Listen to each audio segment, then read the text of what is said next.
I mean, I had a Jose Canseco bat that he accidentally slipped.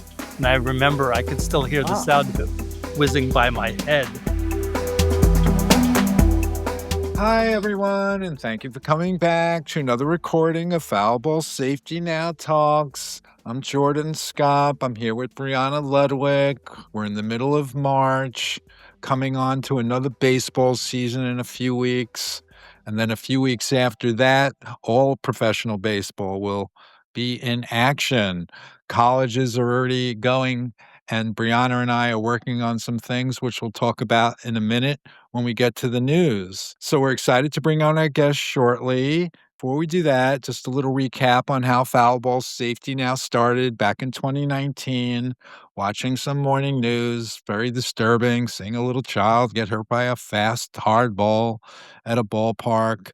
And I kind of knew, being a baseball fan, that that was par for the course, that eventually balls are going to hurt people. And I thought maybe I could do something about it. So I connected with somebody by the name of Brendan, and we're in our 7th season. Brendan is an investigative reporter. We've interviewed more than 80 people, learning about incidents from what's going on inside ballparks, outside ballparks, how this issue has been addressed throughout the years or how it has not been addressed throughout the years. So just completely immersed in discovering more things and people finding us on Google. Attorneys are calling us up and asking us questions, seeing if we could help them with their trial or their upcoming trials. There have been a couple of cases that America doesn't know about that Brendan and I have found out about. One in Modesto, California, where unfortunately a woman was struck outside the ballpark, just hanging out with some friends, waiting to go inside. And it's not uncommon, depending on if it's batting practice or if it's the game. There could be balls hitting the pavement or hitting the window of the car. In this case, unfortunately, hitting the woman in the head. Even 20 years ago, over 20 years ago, I'm in Brooklyn, Coney Island, Surf Avenue, hanging out with a group of people, and we're just standing outside. And I was thinking this morning, was it before the game started or was it during the game? But either way, you should be okay to be outside hanging out with your friends, whether it's before or during. It may have been during, where it came back behind home plate and it struck this young person we were with right in the forearm. And I thought that was quite unusual at the time. And even just watching games on TV, Brendan was watching a game that was on in the background of a Seattle game a couple of weeks ago in Arizona, where they're doing their spring training. And Josh Naylor hits a ball. He sent me a video. Josh Naylor hits a ball into the night. Where did it go into the night? Was it the school bus parked at the end of the parking lot? Because it was over the side. And maybe it, depending on who the batter is, they may be pull heavy during batting practices in all of these professional ballparks. It could be one particular guy who hit 7 himself during batting practice. So that would be an interesting thing to do, to discover how many foul balls at a particular ballpark. Maybe in Brooklyn this year, I'll send a couple of video guys over there for 4 hours before the game and during the game to see just how many balls are landing on Surf Avenue or in the parking lot. So, but it's to be determined. But is more than one enough? Yes. When people say how often, it's too often. So we're going to get to that. So it's exciting just to keep on discovering new things. Brianna and I are working on something we've been doing for over the last week, a little bit of an analysis similar to my netting reports from 21 through 23, showing lack of netting in professional ballparks. You can see that unfortunate, disturbing video from ESPN in 2019 that they put together, which we call Exhibit A. We did netting reports in 21, 22, and 23 showing lack of netting past end of dugouts, which was similar to that 2019 video. And in 2023, when we did our last netting report, there were still 40 of 120 affiliates that still had no netting past end of dugouts 4.5 years after that video had aired. There shouldn't be any kids there, let alone any human beings, once people see that video. And then Exhibit A1, people can almost retrace their steps Brendan and I took a report, published report from 2019. We incorporated our updated research from 2025. People can almost retrace your steps and decide for yourself whether you were in harm's way or not, because it may tell you on that chart close to 50% of the foul balls went to that section. It may not tell you they were going at 100, but you would then want to ask how many of those balls were going at 100. And of course, I don't know the answer to that, but MLB probably does. They've been tracking exit velocities for the last decade or two. So it's an opportunity, as our guests will come on shortly, to inquire, maybe not connecting the dots like we have been attempting to do. So we want our guests to represent inquiring minds, want to know from their profession or from their fandom. So it's exciting. And some news. We just came off of the Shohei Ohtani experience in Arizona, so that was interesting. We for less than $1,000, I got something which we call the Shohei Ohtani installation. It's almost like a life-size image of Shohei, and we had him standing up in an outdoor mall in Glendale, Arizona. They're coming to Glendale for a month during Dodger spring training, and we thought, let's set it up, show Shohei in a vulnerable position as he was during the World Series in 2025. He hit a line drive down the line, and he had a cringeworthy moment like he may have hurt a human being. So I said that we need to get that image to show that even the baseball players are feeling anxiety from time to time. They know that their balls hit have consequences, and you can see the emotion put by him putting his hand over his head. So people can go to the website and see the Shohei Ohtani vulnerability link and also the press release that we put out in Arizona. There's a couple of pictures of that exhibit. Well, we may send Shoei to other places. Shoei is now in the closet of the person who created it, but we believe there may be several Shoeis on the road this year because what we did learn is that people did go up to it, did take videos of it, and it's an opportunity for them to discover our research at Foul Ball Safety Now. So really excited that Shoei will hit the road to another destination very soon. And Brianna, how are you today? Doing great, Jordan. Excited to dive into this conversation and enlighten our listeners on this issue in your work over the past 7 years. So, without further ado, I'd love to welcome on our guest host for the day. He is the author of 10 books on rock music and pop culture, including American Hardcore, American Hair Metal, New York Rock, and the recent trilogy When Rock Met Disco, When Rock Met Reggae, and the new When Rock Met Hip Hop. In terms of pro sports, he wrote Bustin' Balls about Billie Jean King in the original World Team Tennis. His books have been published internationally in 6 foreign languages, and he is now living in New York City. Welcome, Stephen Blush. How you doing, guys? Hey, Steven, fellow New Yorker and sports fan and music fan. Great to have you.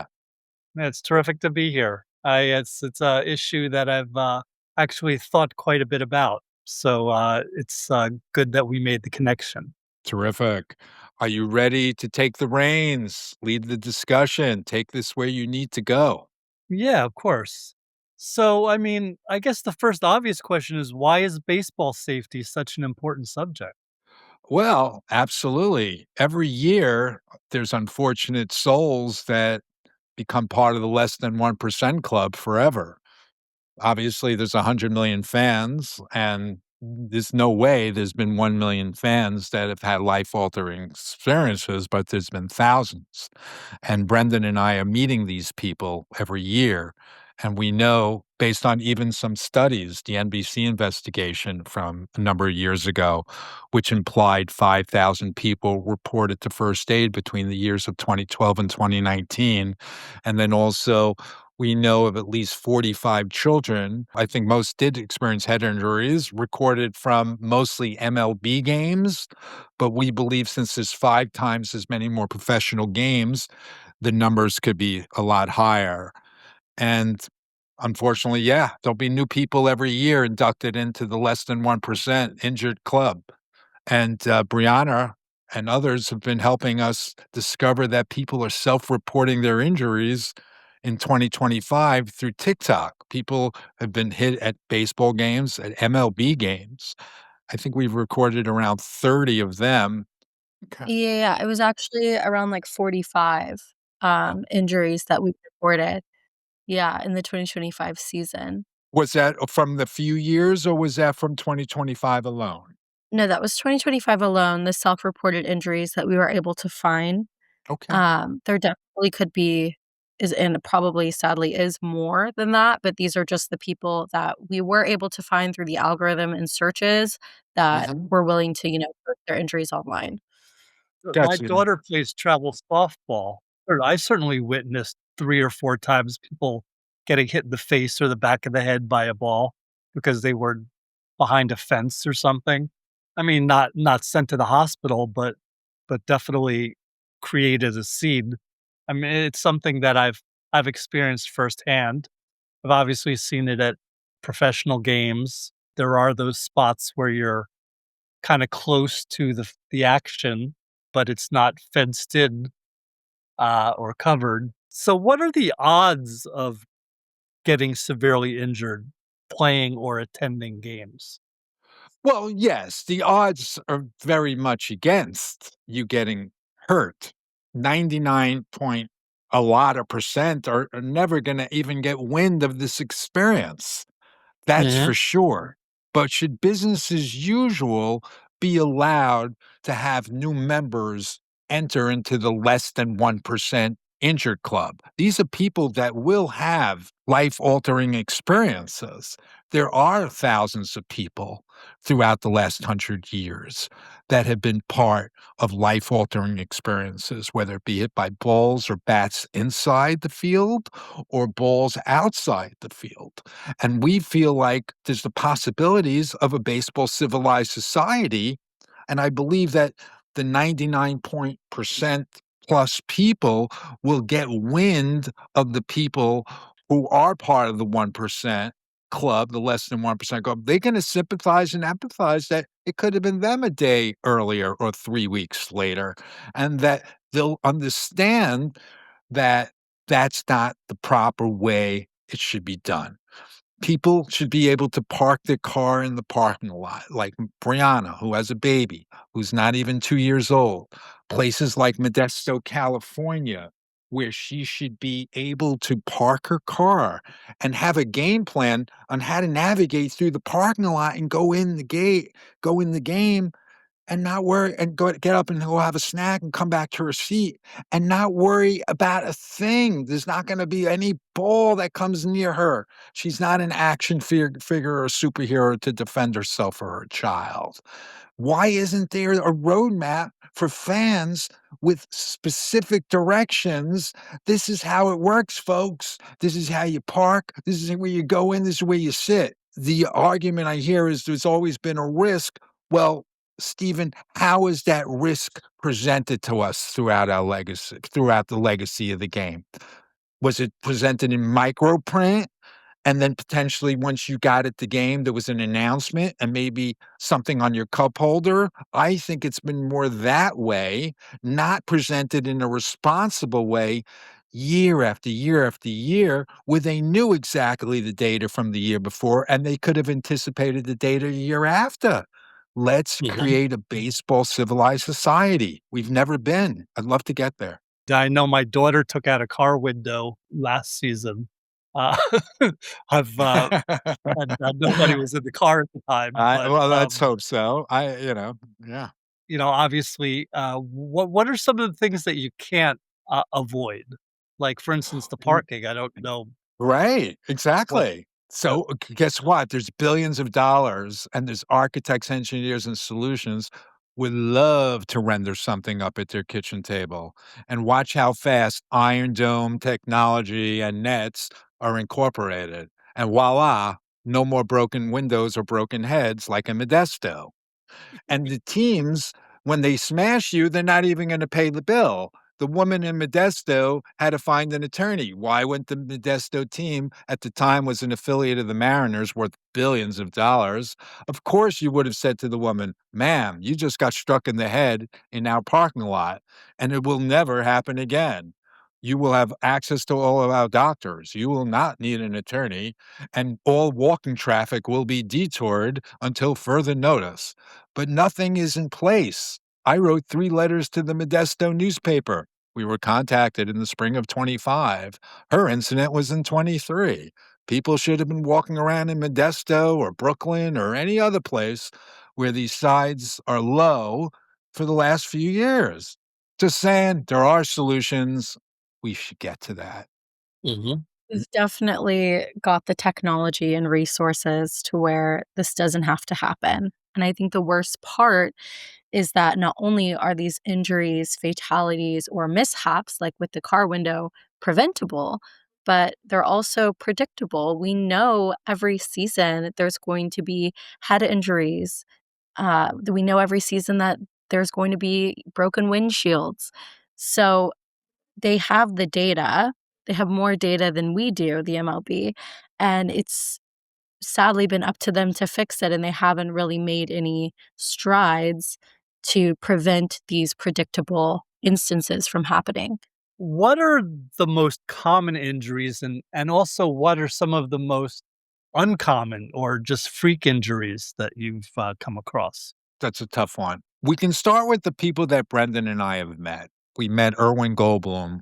Unfortunately, his wife was struck at the Dodger game and died a few days later. Erwin has been very kind with us.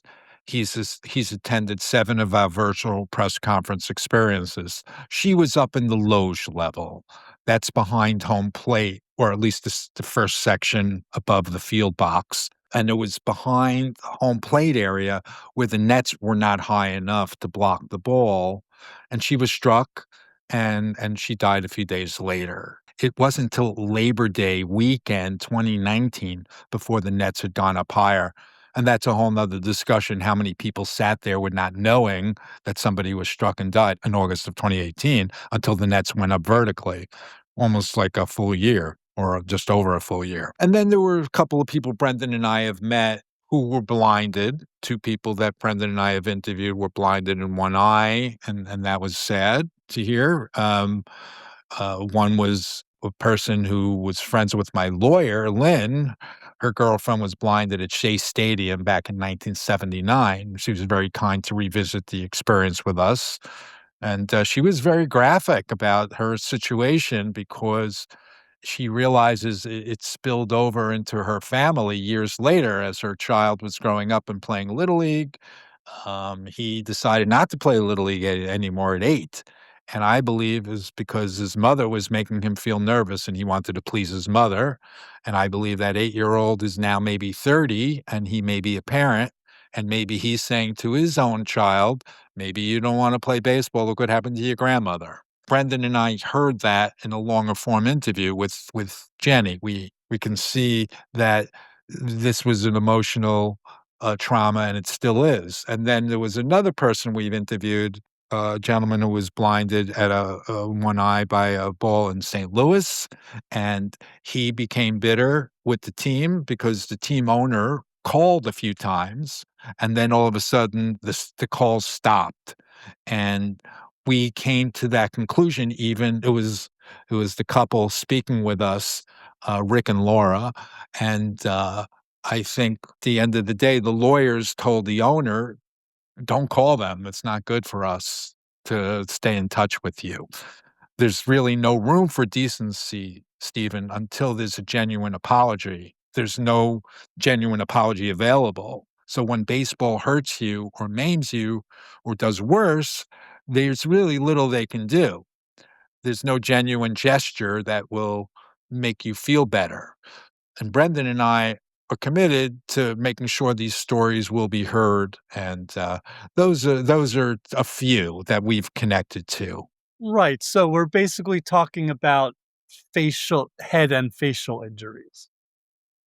Yeah, I think we had an emergency room doctor on a previous recording of Brianna, or it was someone else said the percentages of people that may get hurt may be in the head, based on where you are situated within the game, because your head is exposed. You know, maybe you're holding your drink. We've seen exploding beers before. We have a video in Arizona, I think it was Mike Trout, who hit a line drive, and fortunately, it wasn't the person's head, it was the beer, but it was quite graphic. We've seen quite graphic line drives, even just videos that ESPN and others have not produced.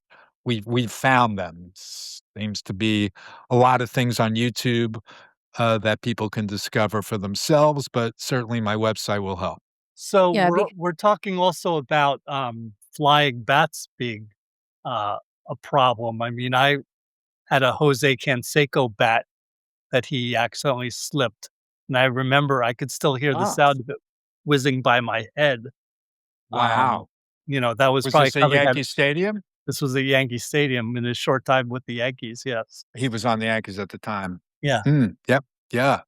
Yeah, unfortunately, this is I'm glad you brought up about the bat, because this is the first book that Brendan and I are in the process of producing. A little known issue that happened in 2017, 2018, a an MLB game where you could actually see the video of the bat coming over into the seating area, and you see the mom and baby turn, and then you see the team attendants tending to to the mother and the child, and nobody knows that 7 years later, I get a call from a major law firm asking if we can help them prepare for their trial, and Brendan put in a lot of hours helping them prepare for their trial, but after this was on video, you would think that MLB club worth billions of dollars would, of course, tended to the family and said, "Ma'am, we're gonna watch the growth of your baby, and you will have access to our billionaire dollars, and you'll never feel alone, and we're so sorry this happened, and the Nets will be up tomorrow, and it won't happen to anyone else." But that wasn't the case, Stephen. It was 7 years later. This family was all alone after this incident. This was an ESPN production, by the way, and we Mhm. have the video. I didn't see the video till we got contacted by the law firm. Crazy, and that case ended up being settled at the end of the day, but that's not what should have happened.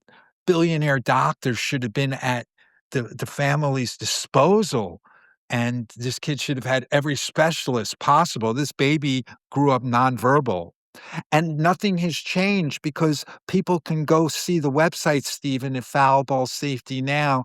You're going to see the link to T-Mobile Ballpark, first round of the playoffs, 2025, Mariners versus Detroit. Jorge Polanco hits 2 home runs, having a great game. What does he do? He breaks his bat on the next at bat late in the game, and you didn't even know where the broken bat had gone. But when they were going to commercial break, on replay, they were showing the bat coming into the seats like a boomerang that could clock you in the head or spear your heart or neck. And then you even hear the announcer saying, "Yikes, look out." So why are broken bats still making their way over nets in Seattle during the playoff game, Stephen? It's Mhm. crazy, man. Mhm. Crazy. And then that Geico, that Allstate commercial, nobody put 2 and 2 together on social media. That video of that Mr. Mayhem guy, you see a billion times, he throws the bat over the park fence into the window and breaks the window. Yep. Nobody put 2 and 2 together. Even after the announcer said, "Yikes, look out." It blends in with the excitement of an 8th inning atmosphere, I guess. It's the Mhm. playoffs. And nobody put 2 and 2 together. Not one person on social media, because they showed it in slow motion, and the announcer presented it as like, "Wow, folks, we have everything going on tonight." And nobody connected the 2. That commercial was in rotation for a while, Yep. that Yep. Allstate commercial. Yeah, I remember that Crazy. one for sure. And it was since the summer, so it was way into the playoffs, 3 months into our consciousness. Mhm. All right, we're trying to make good noise over here, Stephen. Yeah, I like it. Why do you Thank think you. there's still so many injuries? I don't know how many there are, but there are thousands that are part of the less than 1% injured club Mhm. that have had the life-altering experiences, and Mhm. there'll be new members every year. And Mhm. I don't know how many there will be because there's no discipline amongst the professional establishment to finally get the commercial establishment into a position to create an ecosystem inside and outside the ballpark that we could all navigate with no surprises. Brianna should just be concerned whether her child has a jacket on. She's not an Mhm. action figure or a superhero inside or outside the ballpark. We're Mhm. not those people. There could be signs on our cup holder or even announcements on the scoreboard, be careful of foul balls, but we're not getting out of the way. This should have all been presented to us for the last 55 years since a 14-year-old boy unfortunately died at Dodger Stadium. And it took 45 years. He got hit at Dodger Stadium and died a few days later, Alan Fish. And unfortunately, it was about 45 years later, that's when the nets went up above the dugouts at the MLB ballparks. Mhm. And when you say, "Oh, the nets have been extended," really? According to who? One guy who sits in an MLB office in a corner and who calls up a netting contractor, or an independent body of thoughtful architects, engineers, and designers who thought it through? Well, Mhm. I think it's more like one guy sitting in some corner office at MLB who says, "All right, we got to extend the nets a little bit." All right, Mhm. yeah, it's willy-nilly, man. There's no oversight, regulation, or thoughtful input. Brendan and I have tried to find out things. You could all find out the same things that Brendan and I found out over 7 years. It'll take about 5 minutes to put out the Manfred minutes. It doesn't take too long, and it's all smoke and mirrors. Mhm. So what can be done Yes. to lower the risks? I mean, you've talked a little about it, Mhm. but Yes. if you want to go a We little more. have to get committed. We all have to get committed to having a conversation about solutions. There's plenty of architects, engineers, and designers who are baseball fans who'll say, "Watch what kind of ecosystem I can create." I'll be like, "Here it is. Make it happen." And guess what? We'll finally have one ballpark in professional baseball, soon to be college baseball. It's going to be included in our statistics because apparently every college ballpark you Google Earth, you see problems. So I would love to find one, Stephen, one ballpark we can model that every family can come, unconditional fun, no strings attached. What a concept. People have thought it was unconditional fun, good time for all, apple pie, wholesome. But unfortunately, there's always been conditions and strings attached. We just haven't really been alerted to the fact. Once people see that 5-minute video, that Exhibit A video, that ESPN did this conversation a favor when they produced in 2019, you will just say, "This is pretty horrific." Little kids, let alone human beings, nobody should be there, that kind of thing. So, we just want people to stay committed to the conversation. I'm in season 7. It's great meeting like-minded people like yourself that are inquiring, that are knowing more maybe than you knew yesterday, because doing that, whether it be an influential law group or an influential medical establishment, they potentially can adopt this cause. And I would love nothing more than to pass on the torch and make sure that we demand accountability, and the fans and the architects, engineers who are also fans deserve a seat at the table. And Mhm. that's really what it is. It's been no regulation, no oversight. It's all willy nilly, and it's not good. We're in the dark ages. Very much so, because 'cause there'll be Mhm. new members into the less than 1% club as we go. Is this purely a financial issue? I can't say it's not financial. We can go down a lot of rabbit holes on why baseball all of a sudden, what do you tell my lawyer's friend who was blinded in New York in 1979? Did you not know then? Alan Fish, the 14-year-old boy, died a few days after he was hit at Dodger Stadium, and the lady who I was referring to, both sitting above the dugout. You knew that there was a risk. Why didn't you present it to the kitchen table? The kitchen table meaning 100 million fans who happen to also be working in agencies that would wanna know about this. They were also they'd be like, "Wait, this is predictable. This is not a matter of if, but when. And no, it's not about money, Stephen. Money is not an issue. What can an architect, an engineer, and designer charge to create a proper ecosystem? Mhm. Hundreds of thousands of dollars, a little Iron Dome technology, a little netting outside to prevent those balls raining down on people outside, inside, creating an ecosystem where the risks still remain, and if maybe we'll have a discussion about that, on how old you need to be, but create an ecosystem at very least where it tells Brianna and her kids, unconditional, good times, have a great one. Just Mhm. bring a jacket. Can't stop the wind, but we could stop the balls.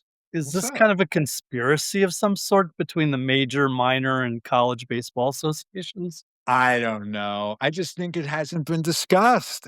And those people that are part of the less than 1% injured club, they're just not major influencers. They're not billionaire children. That's fair. What is the Yeah. future of baseball without such course corrections? Oh, the dark ages continue. And Brianna and I'm in season 7. We'll see how much longer I go. I got a few more seasons in me. Yeah, that's what we gotta do. We have to put the writing on the wall, and then everyone can discover it. And we hope, of course, we deliver the epiphany of awareness. You may decide I'm now feeling violated to some degree because I should have been told this.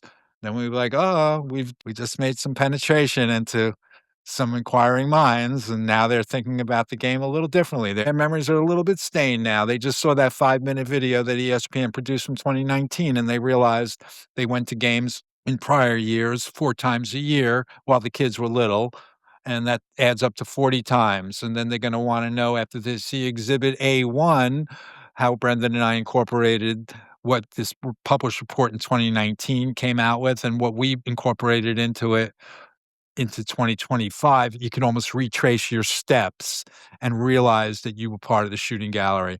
We're talking hundreds of thousands of foul balls and a percentage of them going into those hot zones. And I think it was close to 50%. Now, were they going at 22 miles an hour or at 100? And then everyone's going to be like, well, let MLB finally tell us? They've been tracking everything for a decade or two. Put it on the table. Let's get on with it. And that's the story. We're just trying to get everyone to pay attention to the situation. They may conclude the chances are so against it ever. I'm moving on, or I sympathize and empathize with those people who were in the less than 1% club, and it could have been us a week earlier. But we'll get a mixed reaction. That's what we do. We're happy to do it. Feel that the other part of your question, if baseball doesn't correct course, what's the future of baseball? Is also what's the future of American families if it doesn't correct course? And the answer is more damage being done. A lot of these families are broken beyond repair, or broken in a way that their lives will never be the same, or they're traumatized. And a lot of these injuries can be truly, truly derailing to some of these people's life, like the woman in Modesto, she cannot work anymore, that Jordan mentioned earlier in the recording. So that's really the crushing part of all of this, is that the people that take the fall are the spectators, the people that are paying to be there, that love the game. I want to thank you for answering my questions. I did have one last thing to ask, a little off topic, Sure. but who do you predict in the 2026 World Series? 2026 World Series. I mean, I hope it's the Mets. I still tune out foul ball reality and follow the Mets for sure. But to be honest with you, I have not been following the roster, the updated rosters. How about you, Steven? Who do you predict? I'm going for a return to the 2024 World Series where the Yankees take on the Dodgers and probably lose in the finals because the Dodgers Okay. are unstoppable. Yeah, yeah, the Dodgers keep reloading. They got Edwin Diaz. Yep. They fleeced him from the Mets, or they just paid him a $500 million, something like that, whatever the contracts are. But, we'll see how it goes. Yeah, Steven. You have spent your career documenting subcultures and stories that often live outside of the mainstream.